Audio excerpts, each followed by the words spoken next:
एक बार की बात है, एक औरत अपने घर से निकली।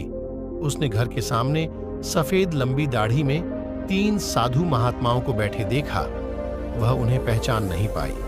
उसने कहा, मैं आप लोगों को नहीं पहचानती, बताइए क्या काम है? हमें भोजन करना है।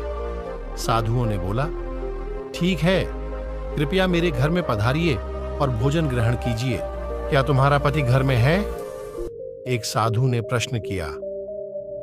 नहीं, वह कुछ देर के लिए बाहर गए हैं, औरत ने उत्तर दिया। तब हम अंदर नहीं आ सकते, तीनों एक साथ बोले। थोड़ी देर में पति घर वापस आ गया। उसे साधुओं के बारे में पता चला तो उसने तुरंत अपनी पत्नी से उन्हें पुण्य आमंत्रित करने के लिए कहा। औरत ने ऐसा ही किया।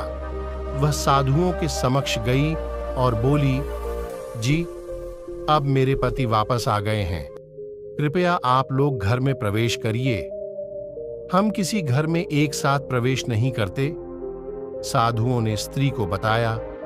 ऐसा क्यों है? औरत ने अचरज से पूछा। जवाब में मध्य में खड़े साधु ने बोला, पुत्री, मेरी दाईं तरफ खड़े साधु का नाम धन और बाईं तरफ खड़े साधु का नाम सफलता है और मेरा नाम प्रेम है। अब जाओ और अपने पति से विचार विमर्श करके बताओ कि तुम हम तीनों में से किसे बुलाना चाहती हो। औरत अंदर गई और अपने पति से सारी बात बता दी। पति बेहद खुश हो गया। वाह, आनंद आ गया। चलो जल्दी से धन को बुला लेते हैं। उसके आने से हमारा घर धन दौलत से भर जाएगा और फिर कभी पैसों की कमी नहीं होगी। औरत बोली, क्यों ना हम सफलता को बुला लें? उसके आने से हम जो करेंगे वो सही होगा और हम देखते देखते धन दौलत के मालिक भी बन जाएंगे। तुम्हारी बात भी सही है, पर इसमें मेहनत करनी पड़ेगी। मुझे तो लगता ही धन को ही बुला लेते हैं। पति बोला। थोड़ी देर उनकी बहस चलती रही, पर वो किसी निश्चय पर नहीं पहुंच पाए और अंततः निश्चय किया कि वह साधुओं से यह कहेंगे कि धन और सफलता में जो आना चाहे आ जाए।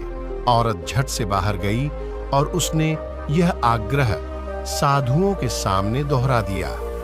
उसकी बात सुनकर साधुओं ने एक दूसरे की तरफ देखा और बिना कुछ कहे घर से दूर जाने लगे।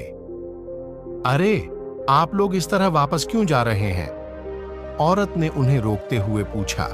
पुत्री, दरअसल हम तीनों साधु इसी तरह द्वार द्वार जाते हैं और हर घर में प्रवेश करने का प्रयास करते हैं। जो व्यक्ति लालच में आकर धन या सफलता को बुलाता है, हम वहां से लौट जाते हैं और जो अपने घर में प्रेम का वास चाहता है, उसके यहां बारी बारी से हम दोनों भी प्रवेश कर जाते हैं।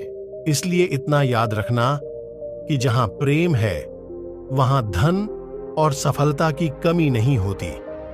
ऐसा कहते हुए धन और सफलता नामक साधुओं ने अपनी बात पूर्ण की। इस कहानी से हमें यही शिक्षा मिलती है कि यदि इंसान लालची न होकर निस्वार्थ भाव से दूसरों के हित और आनंद की कामना करता है, तो निश्चित ही उसे जीवन की वास्तविक सुख की प्राप्ति होती है।